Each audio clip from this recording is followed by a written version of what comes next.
ฮ้ยเฮาได้ยินว่าหมู่กำลังสิไปตีบัตรเซินกินดองลูกสาวบ่เฮาขอแนะนำหมู่เลยเด้อเฮ้ยอยู่ห้านแม่กูดพิษสมร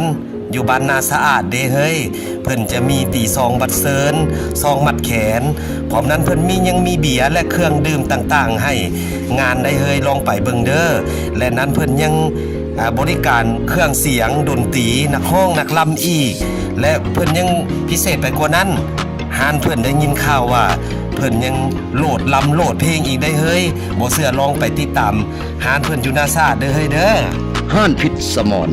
แม่กูดบริการเป็นกันเองว่องไวทันใจและประทับใจในการบริการเส้นถ่ายรูปด่วนพิมพ์เอกสารพิมพ์บัตรเซินบัตรดองต่างๆและโหลดเพลงส่งสินค้าหุ่งอารุณโทร020 9940 4876ย้ำ9940 4876เด้อพี่น้อง